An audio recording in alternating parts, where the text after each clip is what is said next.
God bless the hearing of the gospel this morning. Amen. Please be seated.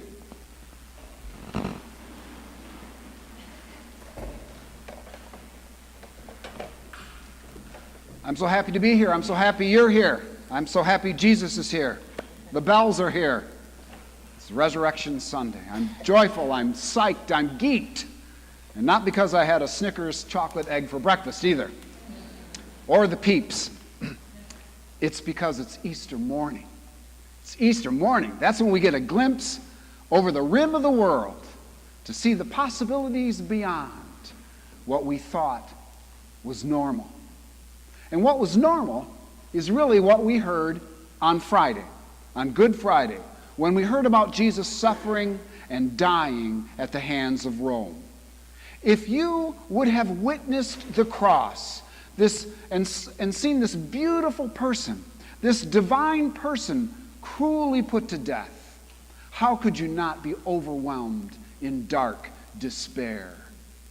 Is the world ultimately a cold, hard, dead place? Does death truly have the last word? On Easter morning, God said no to darkness and yes to life. I have a friend who once told me, I'd like to know Jesus rose for sure. He wanted proof. His own burning bush experience, a bona fide miracle, like the skies parting and seeing writing, on the blue, or a voice descending, or a magic fleece, or perhaps the Lions winning the Super Bowl in my lifetime. That would be a miracle. But Jesus wants us to trust his story because it's beautiful, and because it's true, and because it is the story of life itself. We see resurrection every springtime. We see it in our own bodies, in our own cells, in the atoms that make everything.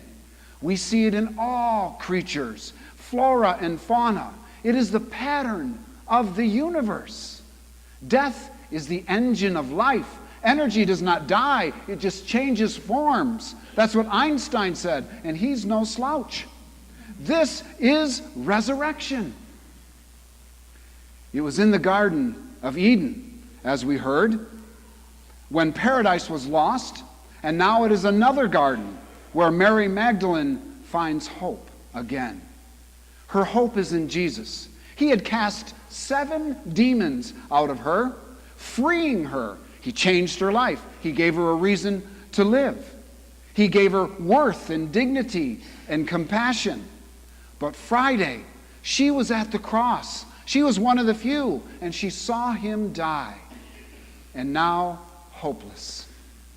In the early morning, she wound her way along the dark garden path to a chilling sight. The stone had been rolled away. Just when she thinks life can't get any worse, it gets worse. She runs to tell the disciples. Peter hears it, and the other disciple, who was John, by the way, they ran to the tomb. But Peter was out of shape, and John got there first. John, he belonged to a health club. When Peter caught up, they saw the stone rolled away. Tales of the crypt. And what a tale it is. You see, it was empty. Jesus had left the building. Didn't see that coming, did you? They went inside, and then they saw the linen wrappings lying there on that stone slab. Our gospel reading says that 3 times. The linen wrappings lying there. And when something is mentioned 3 times, it's usually important. They were the burial cloths of Jesus' body, lying there where his body had been. And it's remarkable. The whole point of describing these clothes that had been the grave clothes, and they didn't look as if they had been put there or they had been taken off, but they were lying there, flat, in the shape of a man. It's like a CSI chalk drawing, as if the body of Jesus had simply evaporated out of them like steam through a cotton shirt. Biblical scholars have a technical phrase for this. Cool beans. It's resurrection. That is the story. And now life is enormous. The rules have been rewritten. The door to Narnia is now open. Yes, Luke Skywalker, the Force is with you. Gandalf was right. The journey doesn't end here, but to the white shores in a far greener country, because life wins. If we would have had a video camera in front of the tomb of Jesus, I wonder what we would have seen. I don't think it would have filmed one lone man emerging from the grave. That's resuscitation. It would have captured, I believe, beams of light bursting in all different directions, the resurrected Christ, shooting beyond all limits of space and time and extending to us even today. For resurrection is for all of us. He is the light of the world, and you are the light of the world. Christ is in you, and Christ cannot die. If you go to a cemetery, to Coldwater Cemetery, as I have seen, you'll see statues. You'll see these sad, pitiful cement figures in the graveyards, grieving angels and weeping women, and they're flung over the headstones of the dead that they mourn, because that's where they believe they are, buried in the tomb. Is that where they are? Is that where we will be? Not according to what we heard. On Mel Blanc's tombstone it says, "That's all, folks." On Edgar Allan Poe's tombstone it says, "Quoth the raven, nevermore." On Rodney Dangerfield's tombstone it says, "There goes the neighborhood." Here lies Amadeus Mozart decomposing. You remember that one? But that's not where they are, because the tomb of Jesus says, empty, vacant, gone. There's a divine, holy, eternal neon light flashing, risen, regenerated, resurrected. The tomb is our doorway to eternity. Our bodies may die, but our spirits live on. And Jesus affirms it. Death is not the end. It's just a change of address. It's Easter morning from now on. At the empty tomb, our story says, after they saw the burial clothes, the guys returned to their homes. They went back to life as they knew it.